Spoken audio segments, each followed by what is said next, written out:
This podcast is part of Mishmash Media.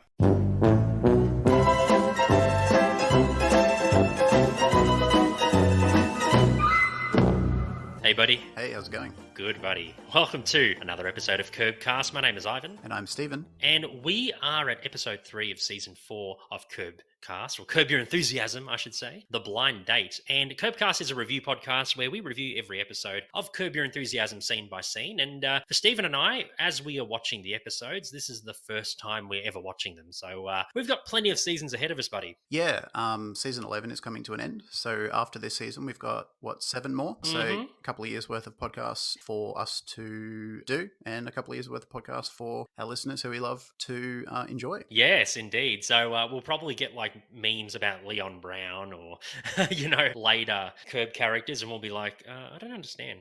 Yeah. We don't get it. Sorry. Yeah, no, I do see occasional Curb references, and they make like kind of a vague amount of sense, but not specific. So because we've only seen up to here so far. Yeah, that's right. Yeah. If you want to send us obscure Curb memes or references that we won't get yet, you can. We've got an email address, curbcastpod@gmail.com. We are also on social media. We're on Instagram, Facebook, Reddit, and Twitter. And the handle for all of those is curbcastpod. So check that out. And we do have a Facebook group as well. It's Curb Your Enthusiasms. So instead of enthusiasm, it's enthusiasm. So the details for that are in the show notes. I can't be bothered spelling that out. And it's not a typo. Yeah, it isn't a typo. And I also can't be bothered explaining why it's called Curb Your Enthusiasms.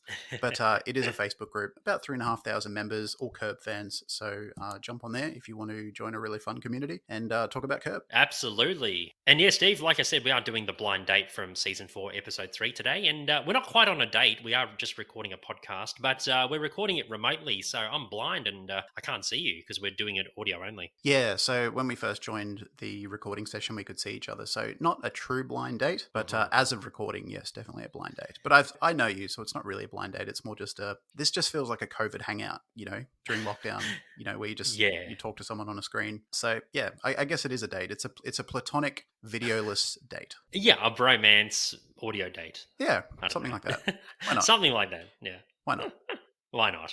Blind Date aired in the US on January 18, 2004. In this one, Larry makes a last-ditch effort to keep Ben Stiller in The Producers, and he tries to keep a friend happy by setting him up with a blind date. That's Michael, the blind pianist, for The Producers. Meanwhile, Jeff's bizarre sexual fantasy gets out in the open, and boy, it's not something you want to hear, especially if you're married to the said person. Yeah, we'll get into it when we come up to the scene as we go through, but the way Jeff discloses it is so nonchalant, and he almost seems surprised that Larry reacts the way he does, which is surprising to me. If someone disclosed that to me about my fiance, I would probably react the same way that Larry does, and I would be surprised if they were surprised that I reacted that way. So Jeff is a bit out of sorts here, I think. Yeah, he is a bit out of sorts, but I'm the same as you. I'd probably be pretty weirded out if someone said that about my wife, but yeah, but I guess we can talk about that when the scene comes. All right, scene 1. Larry is vacuuming Michael's floor as Michael is listening to music. Larry says he should get a cordless vacuum. Larry says that him helping Michael isn't going to last long as Michael blames Larry for being in the situation. So that's the situation from last episode where Larry said that Rhonda was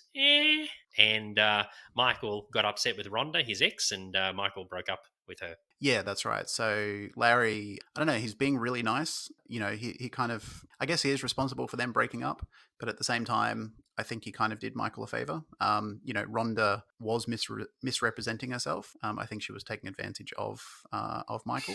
So, I think Larry, I understand why Michael's a bit upset and why he would blame Larry for now being single. But at the same time, it's not really his fault. He kind of did him a favor. He did, because who knows what would have happened to the relationship if Michael and Rhonda kept going. So it was actually Larry that helped him. He did him a massive favor. Yeah. And it's not that Rhonda, she said that she was like a super attractive model, like a typically attractive model. She wasn't. She was a bit ordinary looking, I guess, compared to the typical, fashion model or swimsuit model or something like that, what Michael had in his mind. And, if their relationship went on and Michael went around, if no one told him or if he didn't find out, the longer Michael went around meeting people, especially, on set rehearsing for The Producers, he would be meeting new people all the time. time, the longer it would go on, the longer the dishonesty for Rhonda has to continue. And it's also like an ongoing humiliation for Michael because he's making himself look stupid in front of more and more and more people. So it's, you know, even though it was tough for him, I think ultimately it was a good thing that Larry, you know, was honest with him. Yeah, because you're right. Because imagine if they got married and had kids or whatever. Yeah. And Michael basically would have lived a lie. It would have been like a sham. Yeah. And you know, it's not to say that he couldn't have had something with Rhonda aside from her looks. But if the setup of the relationship is dishonest, then it kind of undermines the whole, like everything else in the relationship, you know? Yeah, it would. I know. So it's good. So Larry, whilst his intentions, you know, weren't pure, it kind of helped Michael out. Yeah, I don't think Larry had, like noble intentions. I don't think, I've got to be honest with Michael because, you know, he's being hoodwinked. I think he was just being, you know, like not thoughtless, but I think he was just being straightforward and uncaring as he is, and it just so happened that it did Michael a favor. I don't think he thought, oh, well, I better tell Michael because ultimately, you know, he's going to get hurt or he's going to find out and he's going to feel silly. You know, he was just honest about how she looked, you know, without, you know, there was no agenda there, I think. No, I don't think so either, no. Yeah. But in this scene as well, Larry calls Michael the most, despite what you said, Stephen, about how lucky Michael is, Larry calls Michael the most superficial person he's ever met and that he has high standards. And Larry says he'll keep an eye out for a potential date. I was just going to say that I kind of agree with him. Like, Michael is, you know, and it's got nothing to do with him being blind at all. It's just that Michael seemingly doesn't do too well with the ladies. And if it's just purely about looks, then I don't know, you're missing out on so many potentially good relationships. Obviously, you have to be physically attracted to the person you're with. You know, that's important. But, you know, if you're just going for the, you know, the quote unquote, the tens all the time, I don't know, you just sort of, you're really putting yourself into a box there. Yeah, and you set the bar too high and then you could meet someone. Look, I don't like the 10 out of 10, you know, the 10 ratings. I think that's pretty, you know, juvenile. But say you had someone who, I don't know, is like in the middle or to the upper end of that spectrum. Yeah. But their personality was great. They had the same tastes as you. They had the same hobbies. Yeah, you know, you wouldn't like someone just because of their looks. You'd like them also for who they are. So that would probably evolve into a more wholesome and fulfilling relationship than just trying to get tens. Oh, totally. I mean, you know, you can go out with a super good looking person, and if they're not a nice person or they don't have any depth to them or something like that, you get over their looks pretty quickly. And you know, what's left? Not much. Yeah. And then all your mates try and get with her. Well, yeah, hopefully. Like, hopefully not. They'd be pretty bad mates if they were doing that. But I'm sure that's terrible. Many times. I do not like to me, but I do, even though I think it's a bit insensitive, I do kind of understand where Larry's coming from in terms of like, why do you have such high standards? You can't even see them. So why does it matter? Like, you could be going out with a gargoyle and, you know, you don't know anyway. So what's like, why do you feel entitled to go out with like only super hot people? Yeah, that's true. That's true. I get what you mean. Well, good. Like we said, good for Michael that he got out of that one. Yeah, hopefully he's grown a bit. Well, hopefully. In the next scene, Larry is singing a producer's song as he slowly drives into the boom gate, which falls on his bonnet, and he reverses back into the tyre spikes, which damage his back tyres. Later on, Ben and Christine drive over to the car lot to help him. Larry gets in the back seat after Ben lifts the child lock. It takes 30 seconds to figure it out. Ben says he's taking Christine to yoga class before going to rehearsals, and moments later, they arrive at the class as Christine gets out. Ben asks Larry to sit up in front, and Larry refuses as he feels good at the back of the car. Ben says he won't drive Larry around like a chauffeur and calls Larry insecure, as Ben says the same about him. They argue with each other as Ben calls him a little baby. They arrive for rehearsals as they keep arguing. First question, before we do talk about Ben, because I did mention in the last episode that we see Ben who's like we find that fictional Ben, he's very infantile. And I think this scene, it's kind of like his peak infancy. Would you agree with that? Totally, yeah. He's being a total, like, he is being the baby. He's the baby, yeah, like he's just being a total diva, being totally obnoxious, just being demanding and just carrying on. Like, just shut up, Ben. Like, who cares? Who cares? Exactly. Yeah, I think at that point, Ben is just completely frustrated with Larry. That after everything that's happened, you know, all the way from refusing to shake the hand after the sneeze, all the way to not giving him a gift in the last episode and putting the skewer in his eye by accident, I think Ben's he's had enough. He's tried to be polite in front of Larry, but he can't do do it anymore. Yeah, He's done. totally. He's cracked. He's cracked. If this was the first incident, or if this was the first frustrating incident with Larry that Ben had, I don't think he would have reacted. I think he may have, kicked up a little stink, but then would have let it go. But he's at his wit's end here. He sure was, and it's quite easy for Larry. It's quite easy to get Larry at your wit's end. Quite simple. Oh yeah, or totally. to get someone at his wit's end because of Larry. Yeah. Yeah, I mean, like we keep saying, most of the time Larry doesn't intentionally, mistreat people. He just kind of goes along and bumbles into these situations where people are pissed off, or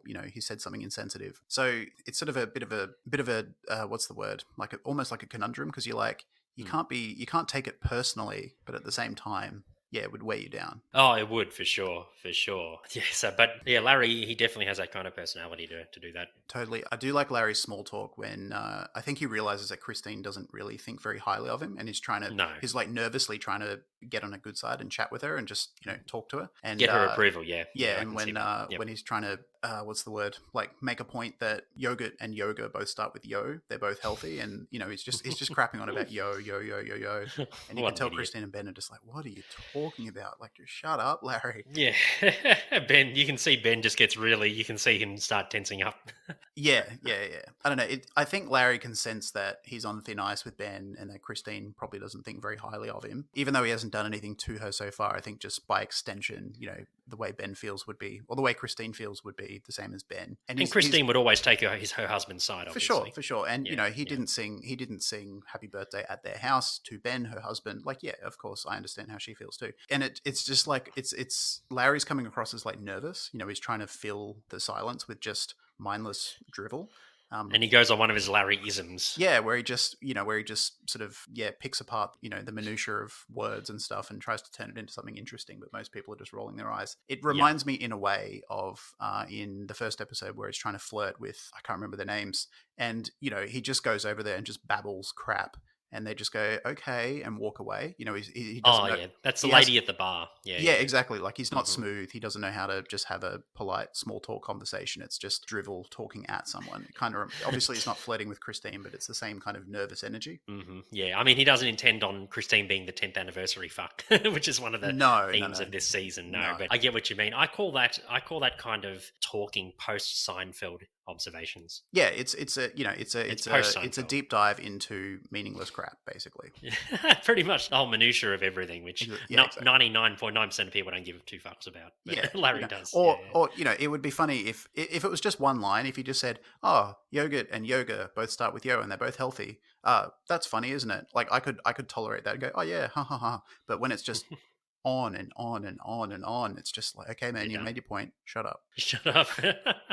Hey, before we got onto the next scene, I just got to ask you, what's your opinion on adults, like not kids, obviously, but adults sitting in the back seat? What's your take on that? It is a bit weird. I've been in that situation before where you've dropped someone off and then you're dropping someone else off, or you're going home or something and someone's in the back seat. You kind of do feel like a chauffeur or a cab driver or something. But I wouldn't be so insistent that they get up the front and be upset if they didn't. Like, I get how Ben feels in terms of like the dynamic of someone sitting in the seat, but I don't think those feelings warrant becoming like a big sort of sook about it, Mm-hmm.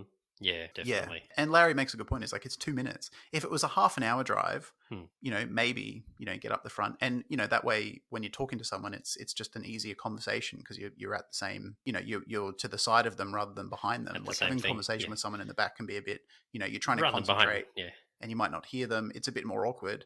But for a 2-minute drive down the road, just let it go, Ben. Just let it go. I know. I like, for me, like, I prefer adults sitting in the front, unless if they're like my grandma likes sitting in the back seat because she likes holding on to the the handle that's above the window. But that's okay. Look, if I picked up someone and they got in the back, I'd be, well, that's a bit weird. But if it's this situation where you're left in the back because someone was in the front and then it's just 2 more minutes, I don't think that's an issue. So obvious and most people, I think, would just get in the front by default. But this situation, I don't think Larry's in the wrong at all. No, I don't think so either. If Ben picked him up and then Larry just got in the back and Ben was a bit miffed about that, I'd get that. But this one is just like, just let it go, Ben. Just let it go, infant. The next morning, Larry says Cheryl's cousin, who is staying with them, is drinking too much juice. The cousin shows them both a card trick. Larry shuffles the cards for the next round, and he asks how he did it, but the cousin can't tell him. What it is he is a magician. Larry says he's not a magician because he only knows one trick, and and then he can tell him how to do the trick. The cousin keeps convincing them that he's a magician as Larry leaves. Yeah, I think the cousin's name's Stuart, by the way. Stuart, yes. Stuart. Yeah, I almost think that Stuart is kind of fucking with Larry a bit here. Like, it seems like he's just trying to. I think he knows Larry well enough to know that Larry is easy to mess with. You know, even though Larry's a smart man and he's not dumb, but it's easy to get in his head. Mhm. It almost feels like Stuart is kind of messing him with a bit by just being so insistent that no, you're not a magician. I'm a magician. I can't show you the card trick. You know, just by refusing to be like to budge at all. You know, I think he knows that it'll frustrate Larry, and Larry will get in a sort of his knickers in a knot about what a magician is and how he has to show him the trick and stuff. Yeah, it almost feels like Stuart's kind of playing games with him a bit. Yeah, a little bit. But yeah, no, I just love how he thinks he's a magician, but he just, he just knows one trick, which you could probably Google it. Yeah. I mean, that's what I mean. Like, it just feels like he's playing mind games with him a bit. Like, I think he does think he's a magician, but I think he's also using it, what he believes and the situation to sort of just mess with Larry's head a bit and to just sort of rile him up because why not?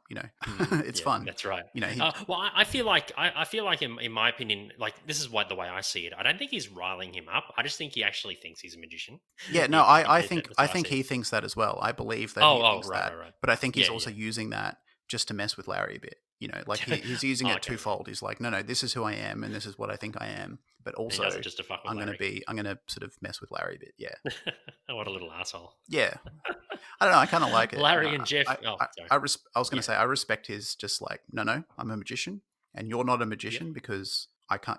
I would sense that you're a magician. I love his sort of logic. No, you're not a magician because I can't sense it. I can't feel it. I would feel it if you're a magician. You can't just say I'm a magician. You have to feel it. It's like it's an unspoken spiritual bond almost. Can you feel it? Can you feel it? Yes. That's right, yeah. So, but we see later on, one of the washers figures out the trick. Yeah. Mm-hmm.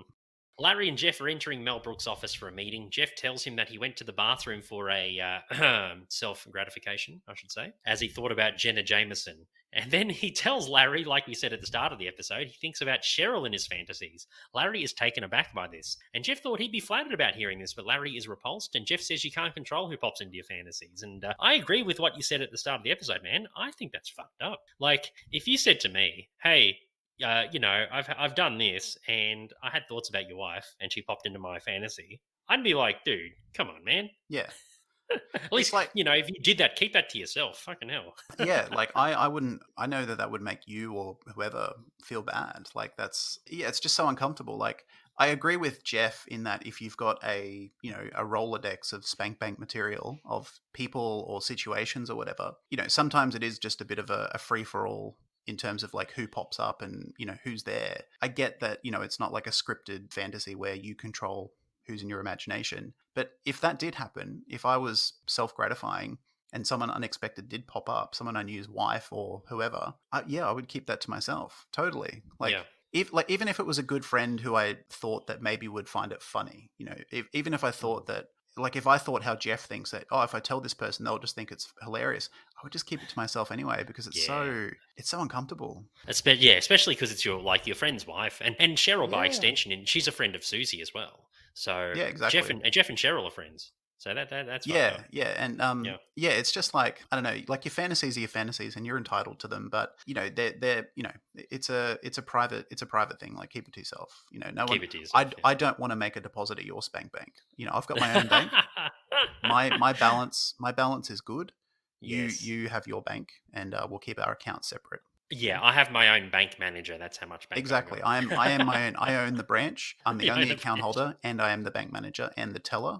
And that's the way it is. No one else is allowed in. No one else is allowed to know about it. So, yeah. That's the way it should be. That's your temple. Yeah. And I did I thought it was a really good choice of words, whether it was ad-libbed or scripted. But Jeff says, I thought you would be flattered. And Larry says, I feel nauseous. I love the word. I love that he picked the word nauseous as opposed to like sick or upset or whatever. I just thought that was a really good word choice. Yeah, I thought so too. Yeah, it's very, very well done. And the consequences of Jeff revealing this to Larry, we find out in the final scene that Larry has a bit of an accidental pop-in, which we won't mention just yet. No. In Mel's office, his receptionist Joanne from episode 1, who you remember, the one who's adopting the kid from China, is greeted by Jeff and Larry and is pissed when Jeff says that she won't wait to get the kid. Get the kid. Larry tries to greet her, but she ignores him. The duo walk into Mel's office with the other, you call them the investors. In episode 1. Yeah, they from just before. seem like business partners or investors or producers. Like they seem on the same level. Like, you know, they have opinions. They seem like they have like a legitimate stake in the play, you know, and that they have some say, they have some power. Like they seem like legitimate stakeholders, not just like sort of Mel's subordinates. So yeah, that No, makes me no. think that they're investors or producers or, you know, a couple of guys involved in the production somehow, or the money. Maybe both. Yeah, I think I called them the sub-producers. Did I call them that? Maybe in Yeah, episode 1? I can't remember. I It's said been a something like couple of that. weeks, but it was Yeah. something like that. Yeah, they've The got some sub-producers stake from in. off Broadway. Yeah, they've got some stake in the production, whether it's creatively or financially. They're not just sort of like staff. They're Yeah. you know, they've got a say in what happens. So everything has to work out. I think so. Yeah. Larry says to Mel that he's not happy with the toilet paper in the rehearsal hall, and Mel says he'll get the softest paper for him. Blue, flowers, whatever you want. I'll get it. Whatever color you want. Mel says that Ben has quit the production, who said it's either him or Larry, and Mel... And this is why I thought to myself, maybe Mel is going a bit off the rails here. He chose to get rid of Ben, which is a bit of a surprise. And another producer, one of the investors, airs all of Ben's grievances to Larry as Larry defends himself. And Mel keeps defending Larry despite the other producers shitting all over him. Mel says that things will work out even though Ben's left. Larry and Jeff make their way out as Mel suggests David Schwimmer as Ben's replacement. Larry David Schwimmer. Could save on printing.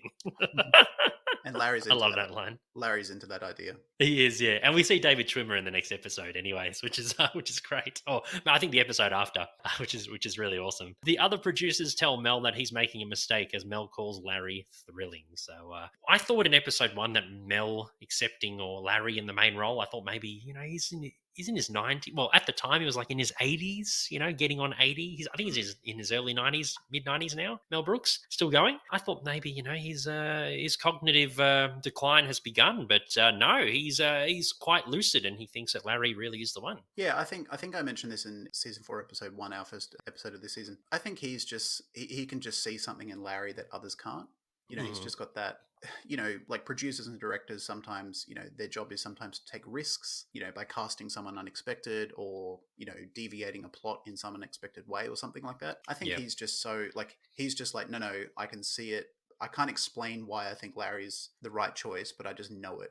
It's like an instinct that he has, and he's just confident in that instinct. Yeah, he is, and he feels like it's the right thing. And maybe, we don't know about the season finale. We haven't watched it, but who knows? Maybe Larry pulls it off. I don't know.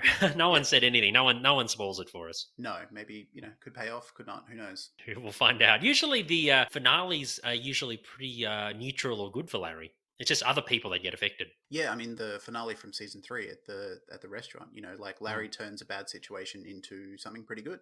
So yeah, could work out where maybe Larry screws up, but it goes, in the producers, or maybe it is a bad casting choice, but he works it to his favor. I don't know. We'll find out in about 6 weeks. Can't wait.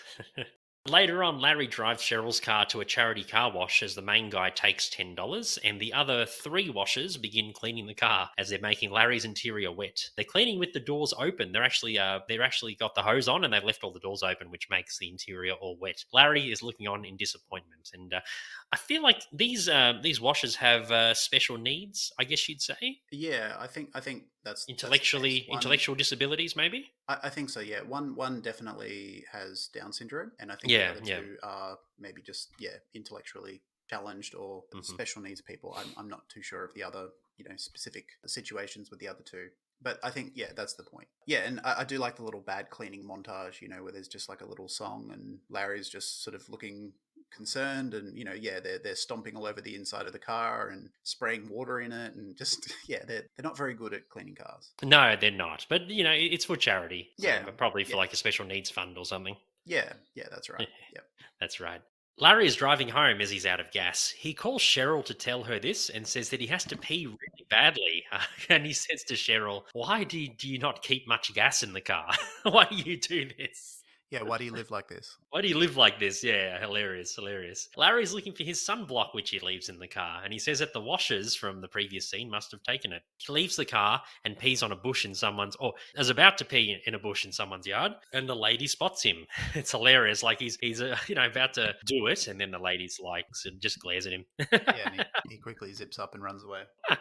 Hilarious. He knocks on an old man's door and asks if he can use his bathroom. The man says no. And later on, a montage appears and he asks different people to use their bathroom, and every person refuses. And I love how Larry's opening sentences become like they escalate. It goes from like, I need to use the bathroom to, I'll give you $10 for a pee, or I'm here to make an offer on your house. He's so desperate. Yeah, he keeps escalating his, I guess, his sales pitch to try and get in the house. Yeah, he does. He even Just take this. Yeah, he even tries to take advantage of the fact that he's a Seinfeld writer, that he's a celebrity. Yeah, and that's something that's like a running gag. We've seen him use many times. Yeah, he only uses it occasionally, but he's not too arrogant or too, he doesn't let that like lead who he is like in the world sort of thing. Yeah. But he does pull it out from time to time if the situation he thinks can be advantageous to him. Yeah, and pretty much every time it doesn't work, or the person who he says it to just is indifferent. Yeah, they either don't know anything or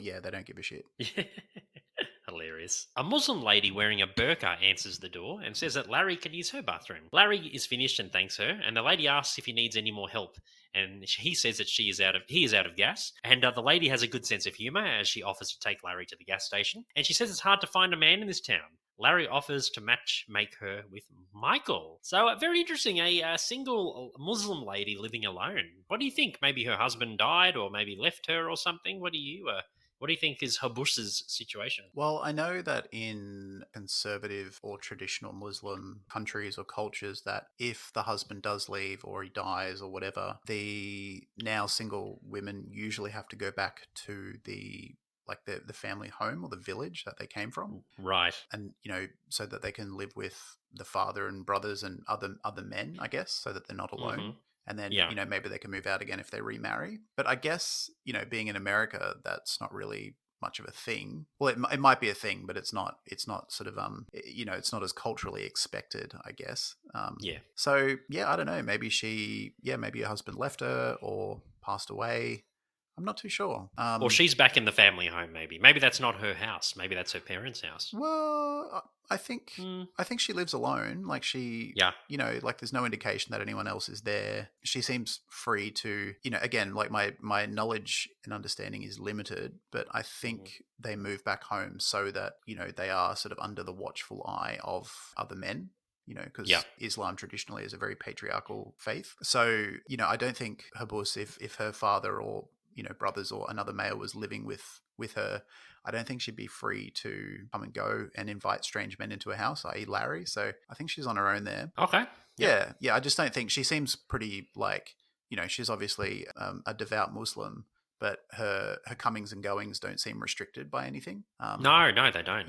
Which is very different. Yeah, so I don't think anyone's there with her, sort of keeping an eye on her or doing that sort of stuff. But yeah, it's hard to say why she's on her own. I mean, maybe she's an immigrant from Afghanistan. This is a few years after the start of the wars in Afghanistan and Iraq. Yeah, they don't and say, she has quite a thick accent too. Yeah, they don't really say where she comes from. It's somewhere in the Middle East, I guess. Yeah. So maybe she's a recent immigrant and she doesn't really know anyone. Like maybe her family were killed or died or something in the war. I don't know. It's hard to tell. You could come up with a whole bunch of scenarios, but she's she's pretty, even though she's devout, she's very she seems very appreciative of the fact maybe that she can sort of make her own decisions. Yeah, which is very interesting because I think I probably have to agree with you. I think maybe she is indeed devout, but she also has like some American like secular values too. So I guess people can do that. I guess some people can be very faithful to they can be very devout to their faith, but they can also, have some kind of, secular ways of thinking too. So it's probably for Habus. It's probably the case. Yeah, I would agree with that. she obviously came from a very traditional Muslim background. That's still sort of the framework in which she lives her life. She obviously, she dresses even privately at home. She dresses in her, the burqa and the full getup. So yeah, it's obviously meaningful to her. But yeah, she probably takes advantage or enjoys the less sort of cloistered or restrictive culture that maybe she came from. Things are a bit more relaxed in America. Yeah, for sure, for sure. But we find out something a little bit later about her bus and possibly why she wears her burqa. There's Yeah, another that's true. another Actually, yeah, reason. that's true. Yeah, fine. We'll tell you the guys that shortly. We'll tell you about it very shortly. Sorry, I was just going to say, I thought it was interesting that she, even though you mentioned that Larry sets her up with Michael and she seems very interested in that, at first she seems interested in Larry. She expresses Yeah, disappointment that Larry said, I think Larry says something, something, something, my wife. And the first thing she says is she's like, oh, you're married. It's hard to meet a man. But it's then, hard to meet a man. Yeah, she was thinking maybe Larry. Larry seems like a really cool guy. yeah, I think like Larry's very friendly. He's very charming when he needs to be. Obviously needing to pee, he sort of turns on the charm offensive a bit to get his way in. He does, yeah. And they just seem to have a good rapport straight away, like a good banter. Like there seems to be some natural chemistry there. Yeah. And I think she's just very eager to meet a man. That might be part of her faith. Where she believes that the role, I guess, of a Muslim woman is to be, a wife, because I know that is quite important in that dynamic. So she seems quite keen to meet someone, and maybe she doesn't meet that many men, or maybe the climate of the time in America, post 9/11, maybe it was she was overly cautious of being social, because of the vitriol that was unfortunately floating around. That's exactly what I was thinking. I feel like maybe because of 9/11 and what happened and the perception of Muslims in the media and in American society, it probably didn't really help, and she was probably ostracized because of that. Yeah, I could, we see it very soon after this scene where even, someone who isn't a Muslim just dressed as, with the traditional garb on is abused. So, yeah, I imagine it would have been very, they would have exercised a lot of caution being who they are in public. So I can understand that. Yeah, so very understandable, very very relevant to the times. Yeah, totally. It was very very topical without being too sort of on the nose about it, Yeah, Bush era America. Yeah. 2000s. Larry and her bus are at the gas station and then go out for lunch as he spots the car washers from a previous scene and says hello to them in the restaurant. He asks them if they got sunblock from their car. They claim that they didn't. The washers offer Larry and her bus to sit with them for lunch and they accept. Larry asks where the fourth washer is, but they say that there was a fourth guy, but he must have gone home. The fourth guy turns up a few minutes later and he's got sunblock all over him and they all laugh hysterically. Habus, Larry, they're all having a good time. They're having a great time as Larry spills food on Habus's burqa and she offers to dry clean it, and she has such a great sense of humor that she's just really cool about it. Yeah, she's very easygoing, doesn't seem too phased, but she's also very polite. She accepts Larry's sort of insistence of doing it, to repay the favor of letting him use her loo, her toilet, I should say. Yeah. Not, most of our listeners aren't Australian, and driving him around to get petrol as well. So yeah, she's relaxed, but she's also, she knows when to accept an offer as well, to be polite. She's a cool chick. Yeah, she's very cool. And at the end of the scene, Larry tells a joke, and the two investors walk into the restaurant, and they look on in bewilderment. So they perceive Larry as probably being intellectually disabled, like the washers. That's probably what their view is, right? Yeah. I mean, that's certainly a possibility. I thought it was just that the whole situation just seemed a bit wacky. Right. They're wildly laughing. There's sort of like a hodgepodge of different sort of people there. There's Larry, there's Habus, there's the 4 car washers.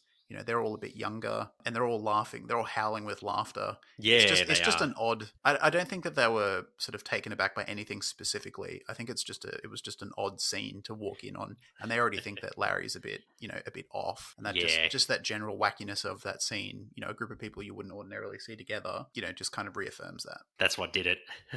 Yeah. Yeah, but it certainly isn't a good look for the investors to Larry. Definitely not. And it kind of reinforces the fact that I think that Mel made a huge mistake firing Larry instead of Ben. Firing Ben rather instead of Larry. Yeah, I mean, it's not like they were doing anything wrong. Like they were just a bunch of people having lunch and laughing. Like that's perfectly fine. But yeah, I guess it is just a bit odd in terms of who's there. And like I said, they already think that Larry's a bit not the right choice for the production. So this just reaffirms that. Yeah, for sure. And hopefully, maybe Larry will do for the rest of the season. Maybe Larry will do some more stuff to reinforce the investors' idea of them. I think so. I think that's a good dynamic where the more tension there is between the investors and Mel and Larry, the more chance there is of good comedy coming out of that. Where Mel has to like double, triple, quadruple down. Like, no, he's good. He's the right choice. He's the one. I've been in the business for 50 years or 60 Yeah, years. I know what's happening. yeah, he knows what he's doing. But that Yep. tension, is a good source for comedy. So Yeah, that's what makes it hilarious. Larry tells Michael about her bus and that no one knows what she looks like. Michael is happy about that because of the fact that she wears a burqa, and he asks Larry to arrange a blind date with her. Larry says that he has to go along as a chauffeur. Back at home, Larry is trying to figure out how the cousin Stuart can do the card trick. Larry tells him that he wants to know this trick, but Stuart says Larry is not a magician and he cannot know how it works. Stuart is dressed as Superman as it's Halloween night, and Larry says he has friends coming over and to be good. He walks downstairs as Jeff, Cheryl, and Susie are all dressed up, and Jeff is perving on Cheryl as Larry watches on. And you can see Larry. He kind of gives Jeff the side eye because you can see Jeff, looking Cheryl up and down. She's dressed as Jeannie from the old '60s show I Dream of Jeannie. In case you're wondering what that outfit was, and I guess Susie was dressed up as what, like a dominatrix? Was she meant to be a Catwoman or something? I think it was supposed to just be generic dominatrix, something like that. Like just like shiny black leather with like a pretty tight sort of bodysuit with stockings and I think high heels. Yeah, just like a standard. She looks like Michelle Pfeiffer's Catwoman from Batman Returns. Yeah, kind of like that, like shiny black leather, with the stitching on it and stuff. Yeah, totally. Totally. That was probably the look that she was going for. Maybe she was like, I want to be Catwoman, but it turned out to be a bit more sexual. Yeah, a kinky Catwoman or something. I don't know. Yeah, a kinky one. Meow. Larry says to Cheryl, because after spotting Jeff doing that she should wear her boss's burqa because he got it dry cleaned. Yeah, and Larry's really controlling in this situation. Very. Like he's obviously a bit thrown by by Jeff admitting that he has fantasized about her, and he's obviously still a bit like pissed off at Jeff for that and a bit upset, and then all of a sudden seeing her in a sexy genie costume, there's a bit of cleavage showing and Jeff's right next to her, and you said he spots Jeff, like sort of because he's taller than Cheryl, he can sort of look down at her cleavage. And the whole situation is upsetting to Larry, which I kind of get, but to then just demand and almost force Cheryl to change costumes, and it's like it is very uncharacteristic of Larry. Like if he made a big deal of it or like sort of lied to Cheryl as to why she should change costumes, that wouldn't surprise me. But to just be like, nah, you can't wear that, it's too revealing, put this on instead, is just a bit out of character for Larry, and also for Cheryl, because she didn't give anything back. She didn't resist. She was just like, oh, okay, and just went along with it. It was just an odd left turn for both characters in that scene for me. I thought maybe she would have argued with Larry and said, what are you talking about, you idiot? Yeah, because I think even for her, like Larry just all of a sudden being very controlling would be very like shocking to her. And I thought that she would say like, fuck you, I'll wear what I want.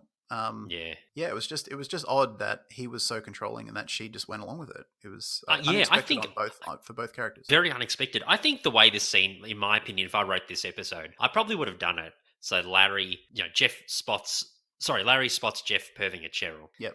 And then he says you should wear the burqa instead. Cheryl says, no, why do I have to wear this? This is bullshit. And then Larry says, like he just blurts out, because Jeff thinks about you when he's masturbating or something. Yeah. And then Jeff's like, whoa, like he tries to deny it. And then Susie comes in and she has daggers on Jeff. And then it's like a whole shit fest. That would have been a much funnier scene, I think. And then Larry gets in trouble with Jeff. Larry gets in trouble with Cheryl. And Larry gets in trouble with Susie because Susie always has it in for Larry. So totally. It's always his fault regardless. I can imagine, if Cheryl's mad at Larry about the whole situation, I can imagine Larry being defensive, saying, "No, I was standing up for you. I was telling my friend not to think about you." But that just sort of falling on deaf ears. Because Cheryl's upset with him. Yeah, it was just it was a weird scene, wasn't it? Very weird. I don't think it was really like a well thought out scene. No, it just kind of out of character. Totally. And I'm all for characters developing, but this was just a development that didn't seem like organic or no, it didn't. It just didn't fit who they are and their dynamic and who they are as individuals. It was very odd. I think it felt like they just wrote this scene so they could come up with the next scene. Yeah, where Cheryl, she's wearing the burqa in the car, and some teenagers call out Islamophobic slurs to her, and one of them throws a negative which hits Larry in the face. That's probably why I think they shoehorned that one in, probably to get to that. But yeah, no, I appreciate that they needed a way to get Cheryl into the burqa and whatnot, but I just think they could have done it in a lot less of a confusing way, I guess. Yeah, they could have done something. One thing that confused me as well was before Larry goes down to see Jeff, Susie, and Cheryl, when he's talking to Stuart, he gets really like aggressive with him. He's like, you're going to give me half your candy, just out of nowhere. And Stuart doesn't seem too phased. No. But Larry just he just sort of, he's trying to understand the trick. And he doesn't get it, and they have a little like back and forth about magicians again. And Larry just kind of snaps, and he gets like really really aggressive, and he's just sort of in his face going, that half of that candy's mine. When you get home, put it in the cupboard, and I'll divvy it up, or something like that. Just really, really aggressive of Larry. And then the scene that we just discussed as well. It's, I don't know, Larry just seems a bit pissed off because his mate's thinking of his wife when he's jacking off. I'd be pissed off too. Yeah. But to be so angry and controlling was just very out of sorts with Larry, I think. And I don't think we see him being angry and controlling much in the future. No, I mean, he's indignant and stubborn, and he's like, he thinks he knows what's right, but he's never sort of like puts his foot down with his wife and says, do this. He's never controlling in that direct way. He's just very, he's stubborn, but he's not controlling, It was a very odd writing choice. Yeah, totally. Very odd. Yeah. Why do it so fast? Well, actually, you were too fast. Really? Oh, I was too fast? Yeah. Maybe I'm just not stopping where you want me to stop. No. Yeah. No, really, I think so. I think I got a little something here. You're stopping on the card. You know where the card is, and that's when I say stop. That's the trick, right? No. Is that the trick? No. It's not. This is your card. Yeah. But like I said, that scene before, Cheryl is wearing the burqa in the car, and those teenagers throw an egg, and it hits Larry in the face. I'm glad it didn't hit Cheryl in the face. I think Larry, after how he treated his wife, that's definitely literal and metaphorical egg on his face. I think that was meant to be like a symbol. Yeah, I think that was supposed to be, karmic retribution maybe. I think it would have been a bit too fucked if they, if Cheryl was forced to wear this burqa that she didn't want to wear, and culturally makes no, she's not a Muslim. And it's, again, I don't know a whole lot about the Islamic faith, but I imagine wearing their traditional garb is not something you do lightly. It's something that has a lot of meaning and purpose. It's not a Halloween costume. It's like, this is sort of who we are as a people. So for her to wear something that doesn't make any sense for her, as she's not a Muslim, and also would maybe be insulting to someone who is a Muslim, for then to her have egg on her face would just be like, it would be too, I don't know, that would just be very degrading for very her. degrading. Yeah. So and it I should think be Larry that cops it. Yeah, totally. Yeah, like Larry deserved it. He mistreated Cheryl, and he's just a bit of an asshole, and he got some eggs. So I thought that was fair. That was justice, as far as that I was concerned. justice. Yeah, that was fair. And that probably caused, I didn't check, but I'm sure that caused some controversy at the time.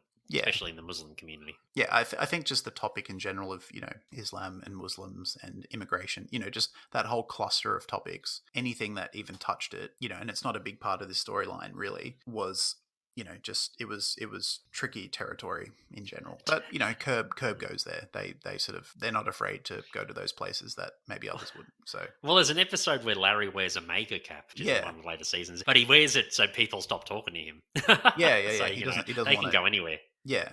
So they don't really, they anything controversial, in real life or just in Curb world, they're not afraid to lean into it. So no. They'll just do whatever they want. Yeah, exactly. It's hot in this thing. What the fuck? Hey, Osama! Go back to your own fucking country! Larry and Michael are outside of Habus's house for the date, and they knock on the door. Habus greets them. It's raining out. She says Michael is beautiful and looks like Larry's brother. Yeah. Which is a compliment. It's probably the balding. It's probably my guess. Yeah. Larry's brother. Larry returns her stained burqa, and Habus asks what they should do. Larry tries to get his umbrella open and lifts Habus's hood up by mistake. Larry reacts to imply that she was mutilated by the umbrella.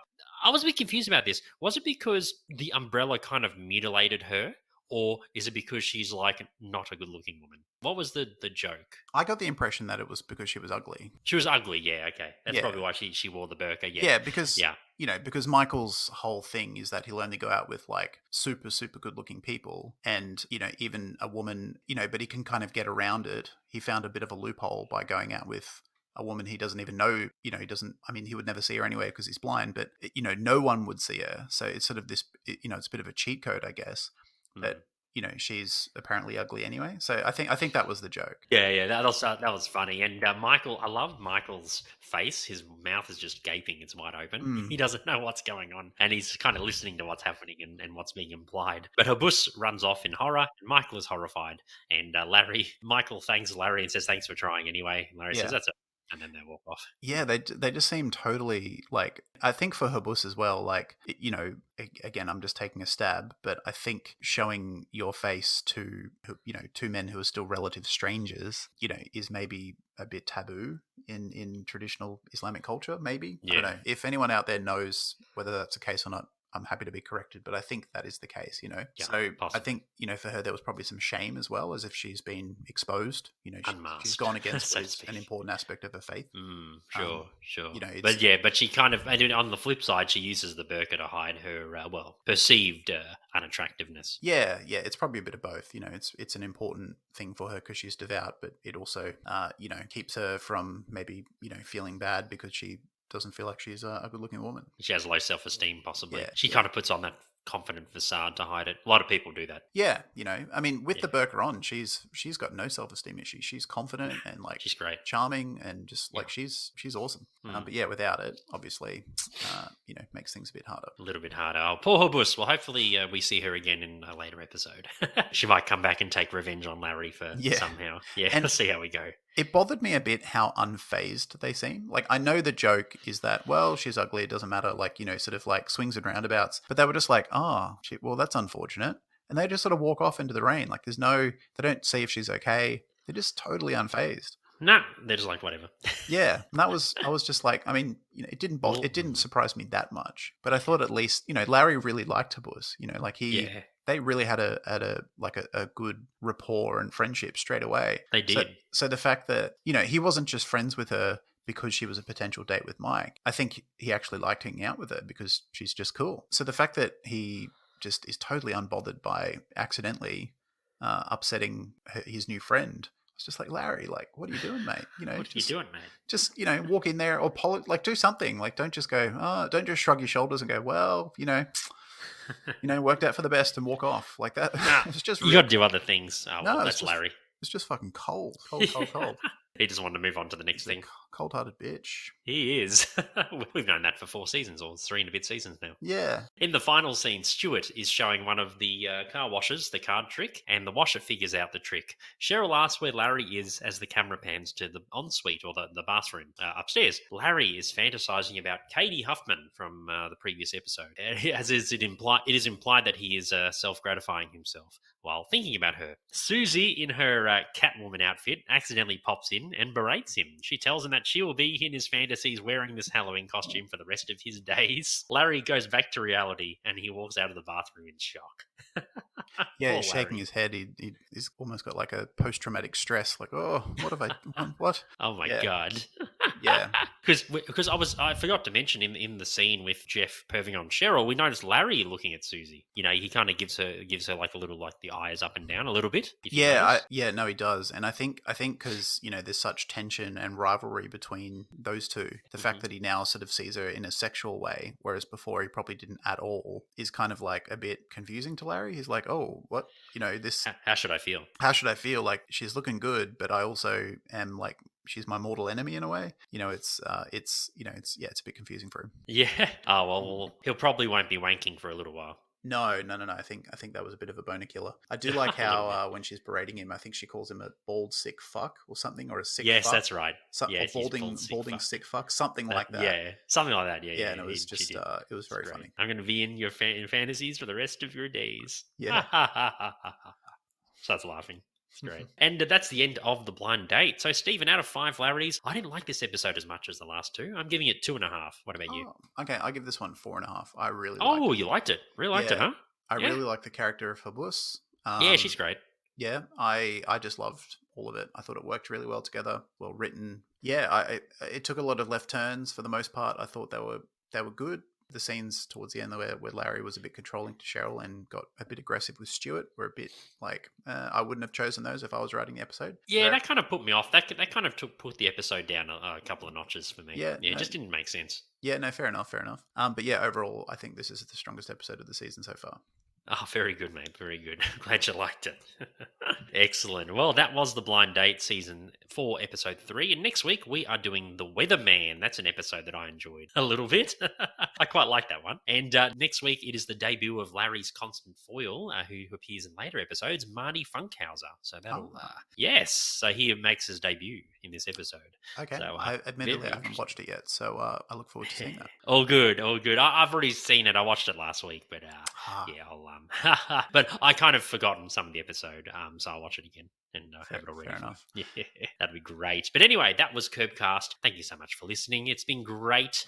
You can follow us on socials at CurbcastPod. You can also email us if you want to say hello or give any memes or any feedback, or if you just want to say g'day, curbcastpod@gmail.com. And Stephen, we do have a community fan page on Facebook for Curb. Yes, it's a Facebook group called Curb Your Enthusiasms. The details are in the show notes. About 3,500 members.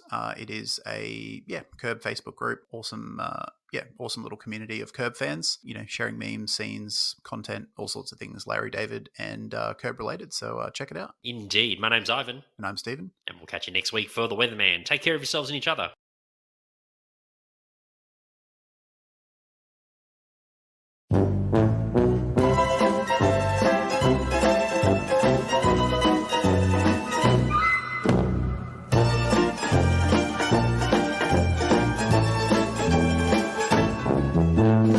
Thanks for listening. This podcast is part of Mishmash Media, an independent podcast network. Follow us on social media at Mishmash Media AU or support us on Patreon. All those links are in the show notes.